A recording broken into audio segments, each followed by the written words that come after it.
Good morning, everybody, and welcome to this May the 26th edition of Marketing Office Minutes with John Turino. And joining me today is my special guest, Paul Economen, who is a writer who specializes in customer case studies. Good morning, Paul. Good morning, John. For those of you who haven't seen this broadcast before, the whole idea is for you to log in to Zoom on your own computer and join this conversation in real time, and that way we can answer your questions live and make sure you get the answers you need. I will be putting this up as a replay later on if you're not able to watch at 9 o'clock on Thursdays, so you'll find it on YouTube late this afternoon Pacific time. So with that, let's get started. Paul, tell us a little bit about what exactly a case study is, a customer case study. Well, HubSpot Marketing said that a customer case study chronicled the positive aspects of a product or service that a current customer has. So basically, it's a detailed account going from one situation to a new and better situation. That's what it is. Now, what it is not, it's not a sales pitch. You're not out there beating and hammering on somebody. No, we want engaging context. We don't want that. So a customer case study is there for several reasons. Number one, it's there to create the credibility and trust.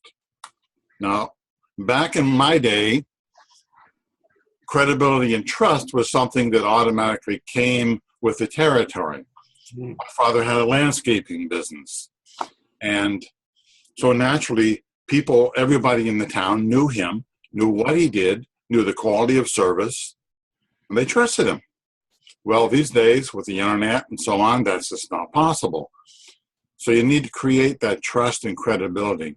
And that's how you do that with a customer case study, is you show that this person or this product or this service is credible. Now, that separates you from the competition also, because it shows that the competition isn't necessarily bad, but by God, your product works. And that's the main thing. Interesting. I think when you talk about everybody in the town knowing your dad as a landscaper, my father had a music store in a little town, El Segundo, California. Oh, wow, yeah. And we had that on the side of the Volkswagen van that we used to deliver pianos and organs, and everybody in town knew us. So exactly. And that's the promotion that you had. Okay. So the purpose of the case study then is really to build credibility. It's to educate, because what you want to do is say, hey, world, my product, my service, it works. You see? And they also shows them how it works and how you can use it. So, hey, I didn't know I could use this widget to clean my clothes. By God, I can use it for that. So what's the main difference between a customer case study and a testimonial or review on something like Google or Facebook? Testimonials are good for what they do. They add that credibility. But as you know, in sales, you have to continue to sell the people. You have to continue to get them interested and keep them interested. A testimonial is typically 1 or 2 paragraphs in length. As I say, they're good for what they do. But then what you need to do is really keep that going. A customer case study is about 2 pages in length. Okay. So it does that, and it tells a story. It goes beyond that. Now, the other thing that a customer case study does, a testimonial typically is John H. And there's no picture. There's just John H. Well, who's John H? Okay. No, this is Joe Smith. Joe Smith, here's his picture. And Joe Smith lives in Portland, Oregon, you see? So it adds that piece of credibility, and it adds that the realness to it all. The other problem that testimonials have been up against lately, unfortunately, is that there are such things as fake reviews. Yeah.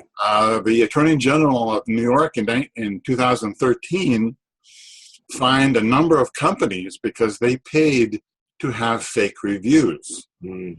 Well, you certainly don't want that. That's true. Yeah. In fact, yeah, Yelp is famous, I think, for I don't know if they solicit reviews from other people, but I know that they have been. I've heard people talk about they're discriminatory in some way. So yeah. Customer case study tends to avoid all that. okay. Because again, here it is. So this is Joe. Boom, boom, boom. And so you tell a full story then about what Joe's problem was and how your product was applied to it or service was applied to it? Yes, what you do is you say, here's the problem. And let's take the example of my father, a landscaper. Okay. So you have somebody looking for a landscaper. And their yard looks terrible. They can't entertain. The kids have to play in the street, and that's dangerous. And in Portland here, it rains a lot. So in the backyard is just a lake in the middle of the winter. You can't do anything with all this property. So what they need is a landscaper. But they have their criteria. So they say, well, look, I want someone who's honest, someone who's licensed. I want someone who doesn't hesitate. They know the answer. So they have this criteria. Okay. So they go looking for them. Maybe they look in they go on Google and type in landscapers. And maybe they read those testimonials. They do the research. They take a journey. They go on this journey to find it. Well, my nephew, he's done a bit of landscaping, or maybe Craigslist. Mm. But unfortunately, none of these people that they've seen really have all the criteria that they're looking for. Oh, okay. Finally, they come to you, the landscaper, and they ask you a question and you immediately answer them. Boom. And you said, by God, I want it to look nice. I want it to lower my water bill. And they don't hesitate. They just go right to it. Boom. I found somebody. So you use them. And then the results. Well, let's see, my water bill went down by $5 a month.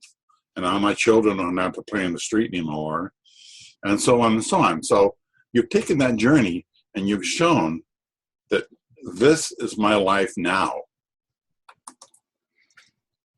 Okay, so when you talk about answering instantly and giving that information, where typically would you publish these customer case studies? Would that be on your website or in a blog, or would that be up on Facebook or LinkedIn or whatever social media those people might be trying to use?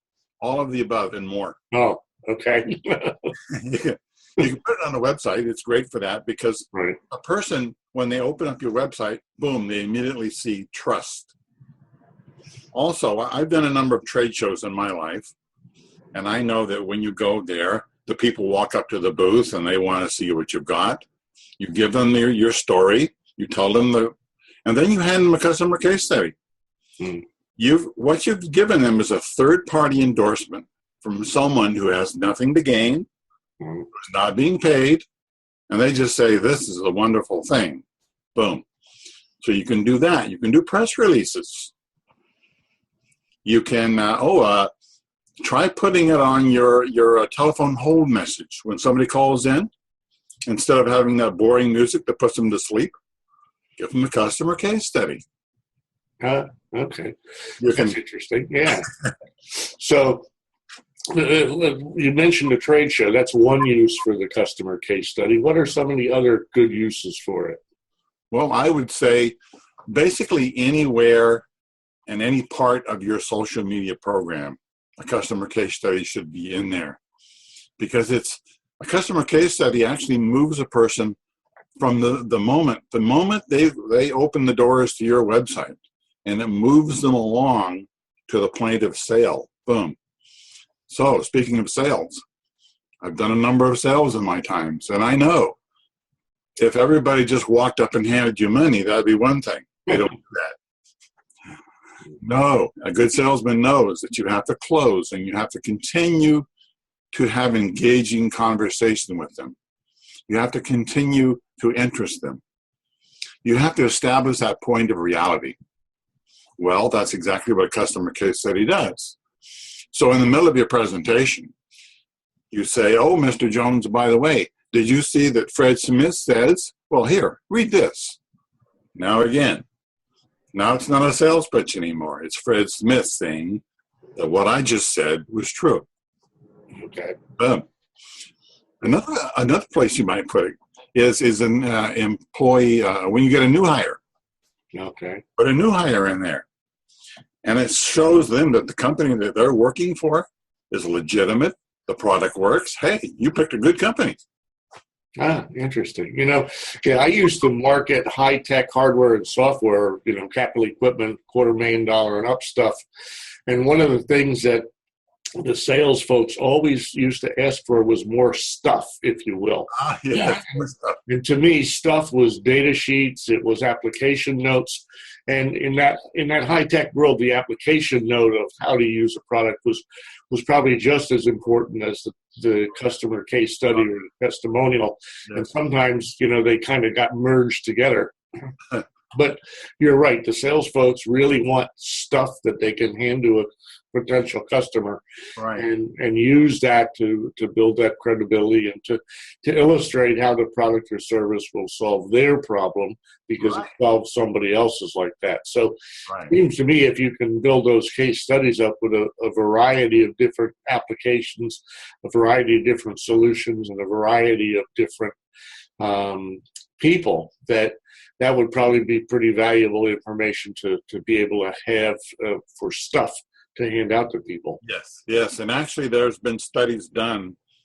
And first of all, every study I've seen, the Content Marketing Institute, for example, does a study every year. And customer case studies have always been in the top 3 of what marketers use to market to other people. Because it is, and there's also other studies that have been done by others, and they also say that I think it's 83% or very, very high of what people will read and see as being valuable. So it's always up there in the top 3. Yeah, interesting. So if I wanted to create one of these customer case studies, what's the process? Can you give us an idea of, step 1 through Z or however many steps it might take? The first thing you do is you get with the client. Now, this is not the person you're going to interview. This is the client, because you want to make sure that everybody's on the same page, and that because it's going to integrate with everything else, and you want to make sure that what's the tone, what's the flavor of what we're doing here.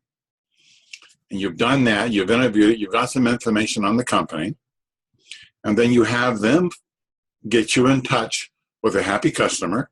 Okay. You call up that happy customer, make a time to go out and see them. It could be done on the phone or in person. I just like in person kind of thing. Sure. Yeah. So, and then I send them a list of questions ahead of time so that there's no surprises.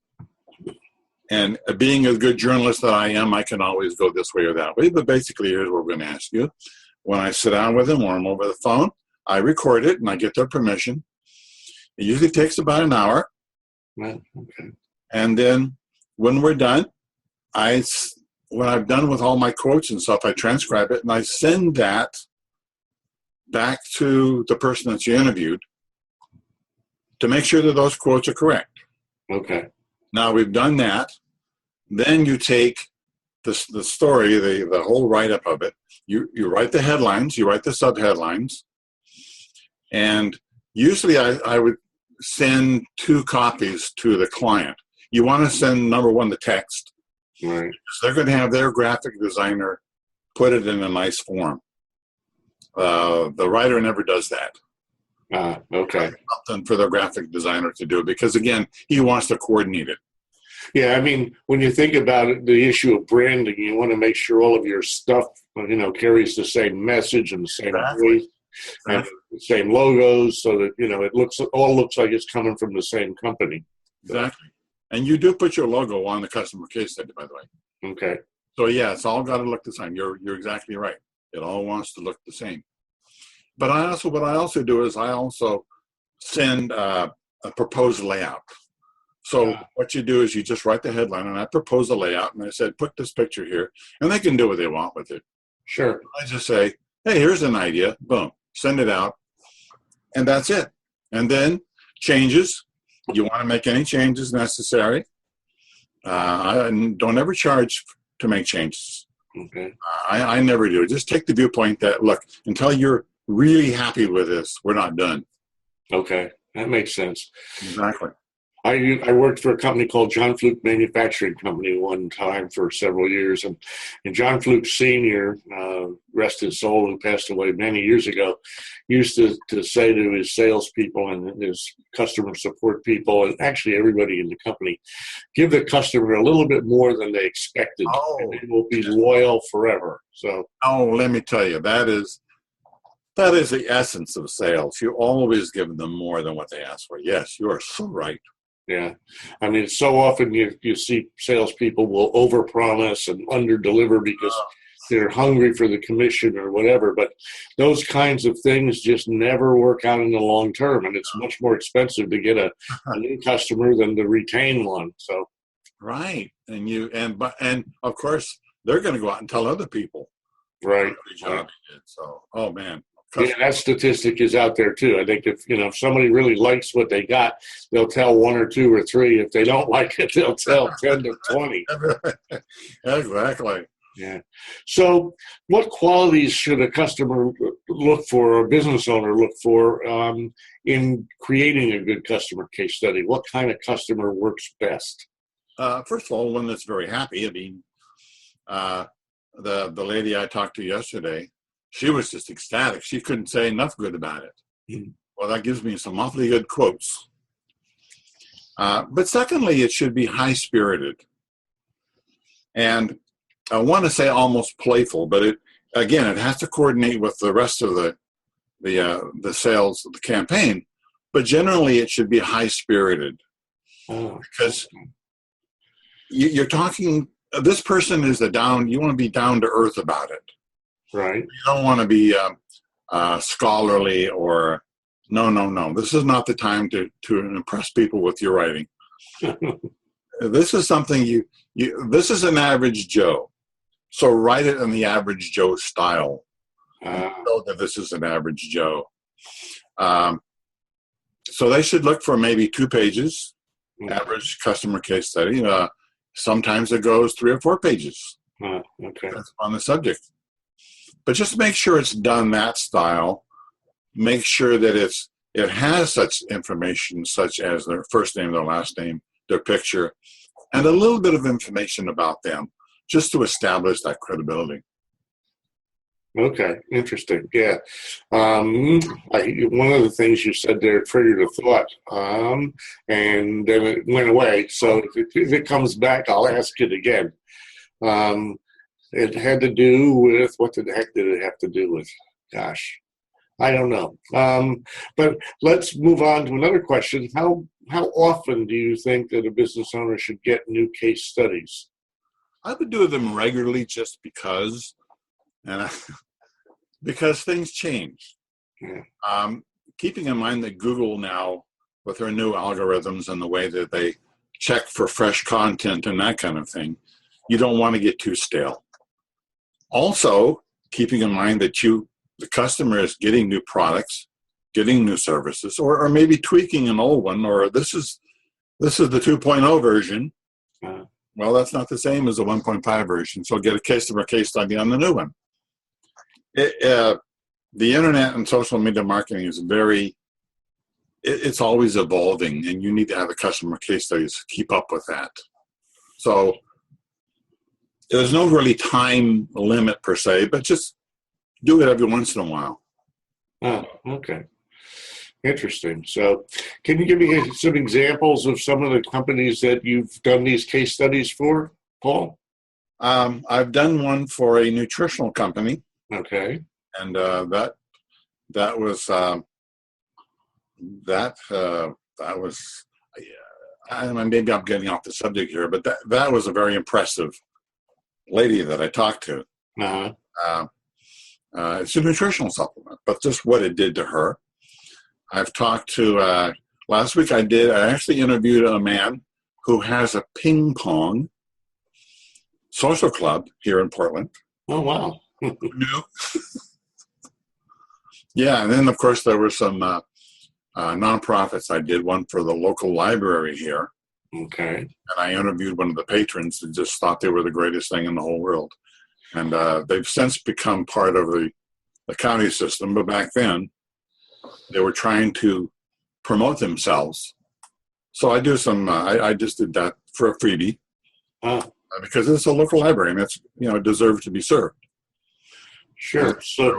So it really doesn't matter what industry you're in or what business you're in. I mean, the customer case study will apply in any case, it sounds like, right? Boy, you betcha. I mean, if you got your door open and you want to get more business and you want to establish your credibility and trust, that's a great way to do it. Wow. All right.